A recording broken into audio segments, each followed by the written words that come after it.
आदरणीय सभापति जी, बालक बुद्धि में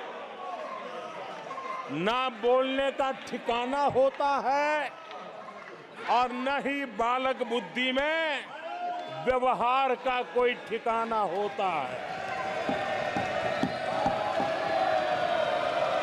और जब ये बालक बुद्धि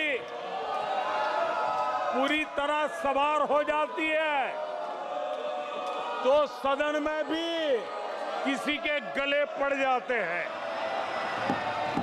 ये बालक बुद्धि अपनी सीमाएं खो देती है तो सदन के अंदर बैठ करके आंखें मारते हैं, आंखें मारते हैं। इनकी सच्चाई आदरणीय सभापति जी अब पूरा देश समझ गया है। इसलिए आदरणीय सभापति जी अब कांग्रेस पार्टी 2024 से एक परजीवी कांग्रेस पार्टी के रूप से जानी जाएगी। 2024 से जो कांग्रेस है वो परजीवी कांग्रेस है। और परजीवी वो होता है जो जिस शरीर पर उस शरीर के साथ रहता है, ये परजीवी उसी को ही खाता है। कांग्रेस भी जिस पार्टी के साथ गठबंधन करती है उसी के वोट खा जाती है और अपनी सहयोगी पार्टी की कीमत पर वो फलती फूलती है। और इसलिए कांग्रेस परजीवी कांग्रेस बन चुकी है। मैं जब परजीवी कह रहा हूं तो तथ्यों के आधार पर कह रहा हूं। आदरणीय सभापति जी, मैं कुछ आंकड़े आपके माध्यम से सदन को और इस सदन के माध्यम से देश के सामने रखना चाहता हूं। जहां जहां भाजपा और कांग्रेस का सीधा मुकाबला था या जहां कांग्रेस मेजर पार्टी थी और साथी के पास 1, 2, 3 सीटें थी, वहां कांग्रेस का स्ट्राइक रेट सिर्फ और सिर्फ 26% है, 26% है।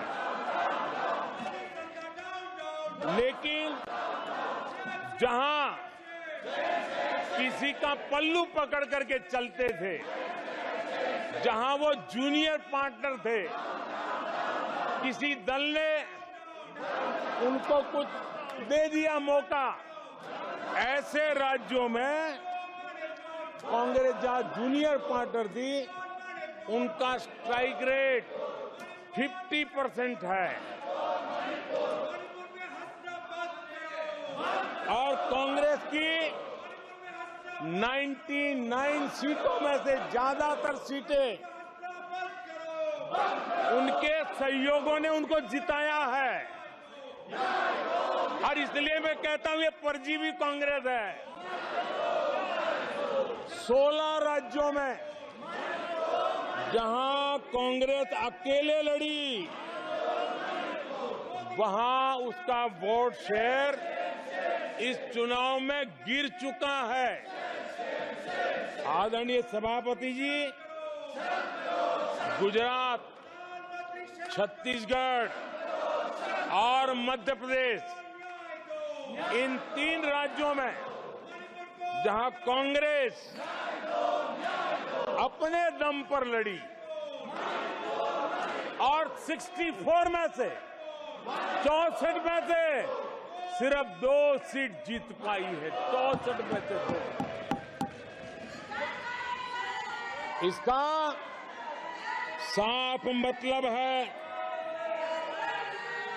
कि इस चुनाव में कांग्रेस पूरी तरह परजीवी बन चुकी और अपने सहयोगी दलों के कंधे पर उन्होंने चढ़ करके ये सीटों का आंकड़ा बढ़ाया है।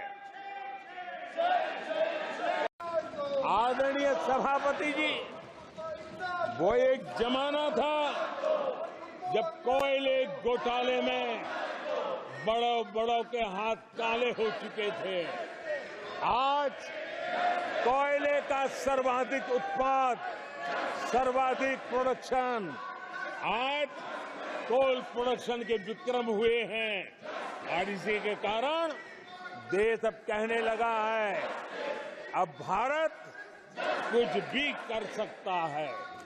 आदरणीय सभापति जी, वो एक समय था 2014 के पहले जब फोन बैंकिंग